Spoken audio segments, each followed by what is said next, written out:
Inonzi Tendai Gwanangara, unogara kuno kuStone Ridge. Mwana ane dambudziko rokuti anonzwa manzwi kupisa hembe dzake kusvika kupisa hembe dzemurume wake. Zvokutoti dzimwe nguva anototaura kuti vanhu vari kutaura madziro mudai vatokuuraya matofa. Kana dzimwe nguva ndosvika pakuzonzi hamusiri chinhu tosvipa kana mate, mazimate akakora akachena zvokuti ndinonzwa kutya nemate anenge achibuditsa. Dambudziko rakatanga 2022 kana vana chavairova vana ivava. Akatotanga ndingangoti pakabara mwana wake wechipiri ndopatakatanga kuona dambudziko iriri. Naitwa Christina Bones. Zviri kunzwa mavhoisi. Anenge achingotaura zvakawanda. Anotaura zvakawanda. Ungagoni here kunyatsotsanangura zvimwe zvacho zvakawanda zvaanenge achitaura? Anenge achingotaura zvaanonzwa kuda zvakangowanda. Angofanira kuti toti vanhu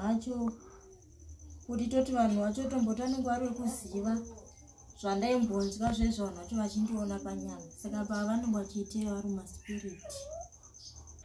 Dzimwe nguva anogona kutaura kuti taidyana naye mega ikoko siyana inini ndaita sei. Kana kuti muda kundiuraya vanhu vangu handimbovaurayi. Kana kuti murume yenga atofa achibabakisha chisina kana nebasa chingachife. Ndozvaanotaura zvimwe zvacho mazuva apera pakusvondera pera ndozvaitaura. Vanenge vachingoti iye ngaanamatewo tiri kubatsirai zvinopera. Zvaimboti vakatibatsirawo zvomboti dzikamei. Kanguva kadiki zvodzokera zvotanga. Zvokuti handichatosiyi zvokuti dzimwe nguva zvikatanga kana kundotengesa chaikutotadza kutotengesa zvokutosvika pakutofawo nenzara.